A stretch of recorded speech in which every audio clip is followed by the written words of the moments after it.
Welcome back to my channel at TheatricallyJerry. My name's Jerry. This is part 3 on V Show's S712 Kuan. Part 3, I'm just going to go over my final thoughts on this light fixture and whether or not it's worth the asking price. So you can get this particular light fixture from V Show for around $800. Some other places $1,000. So it's a sub $1,000 light fixture, which is adequately priced for a 450 watt LED moving head light fixture, especially a 3-in-1, so a beam spot wash. So I do approve the price tag of this light fixture because it is packing a lot of technology in it. I love the Psi motors. They're very quiet. I love the electronic magnetic coating, so it's a much more precise movement on the light fixture. I do love that it is a CMY as well as a color wheel, so you do have two different options for your color mixing. I love that they have included the ability to select your raw or Cree. I prefer the 90. I'm not sure why they went with 70 on the lower end, so I do not like that the default Cree is 70 on this. The color render index is 70. That seems a little low to me. 75 would have been acceptable. 80 would have been right where it should be. But they make up for it with the 90 Cree filter that you can activate on one of the channels. I also like that they have included two different prisms. The prisms look great. They flow smoothly. I like the look of the effect that they give. I love the fixture's layout is great. The body as well as the chassis is beautiful for a light fixture.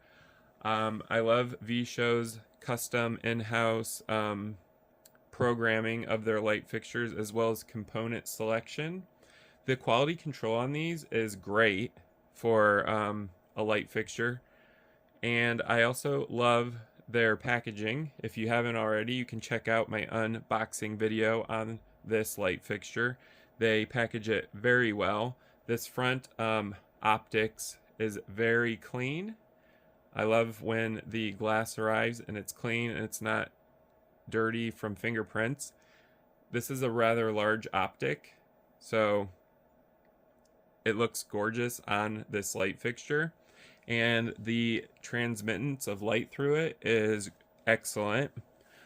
I do like that it is a 20,000 hour life expectancy on the LED light engine. That's always a plus. A couple of things I do not like about this light fixture, because I do have to give you the pros and cons, unfortunately, but a lot of people like when I do that.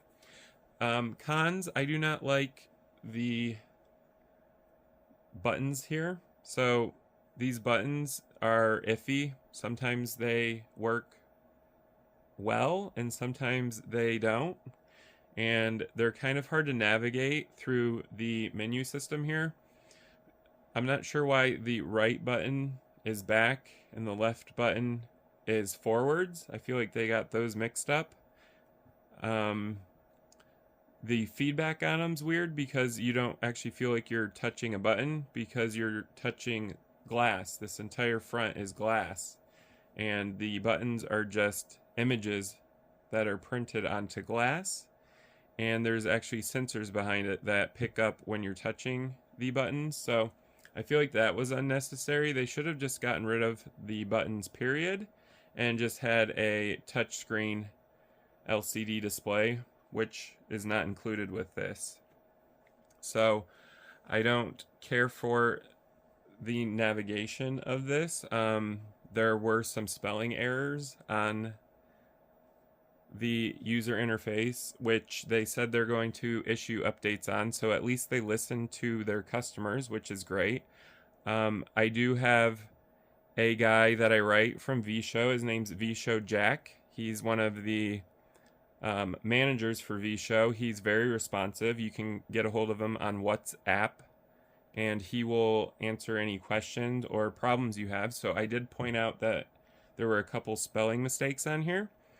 I do like how quiet the fans are, considering there's probably over 8 fans total in this. It's a very quiet light fixture. So they did a great job with sound on this light fixture. It's perfect for a theater, like I stated. These light fixtures are actually going up in one of the theaters I'm working at. They're going to go into use very soon. I like to use them as effects lights on stage, but they're so versatile because they're a 3-in-1. I love the 3-in-1. I would have liked to seen a framing on this, but framing is for more expensive light fixtures, so they had to do without framing to get the pricing just right. I also like the quick lock C-clamps that they include. I like that they fold up underneath the body here, and you don't have to worry about finding them because they're constantly attached to the light fixture. They're not necessarily new, but they are starting to be produced and put on a lot of newer light fixtures. Saves a lot of time and headache trying to find your clamps to clamp your light fixture to your truss.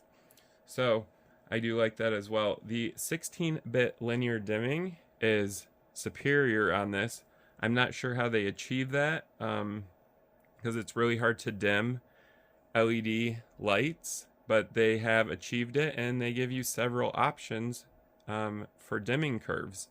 I love that about this light fixture. One other thing I didn't care for about this light fixture is the locks. They only have a lock for the tilt, and they didn't include one for the pan. I would have preferred a pan and tilt lock. I do like to lock my light fixtures when I'm moving them so they're not moving around. This one locks great on the tilt, but on the pan it is just wobbling all over when you're carrying it. I wish they would have included a lock for that as well.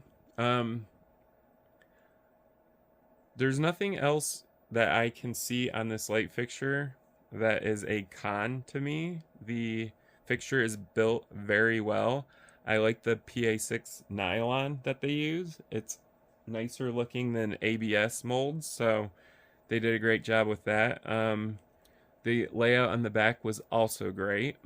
And like I had said earlier in part 1, and if you haven't watched part 1, go ahead and check that out. I love the aesthetics of the chassis and all the little design features that they have custom done for this light fixture. This fixture's very nice looking. Now, with that being said, that is going to conclude part 3 of the S712 Kuan by V Show. I will be producing a sound video separately so you can hear the sound of the fans as well as the motors, and you can judge if it's too loud for you or not. I'll be doing a very quick review on sound for that. I also have a separate video that is going to show you all of the gobos. Some of the glass gobos are really beautiful on this fixture, and I'm also going to show you the colors it's capable of producing. That will be on a separate video that I will release later on. I do appreciate you guys for watching this video. If you liked it, go ahead and give it a thumbs up. If you have any comments on this light fixture, you can comment down below. I do read all comments and respond to them. If you haven't already, go ahead and subscribe to my channel at TheatricallyJerry.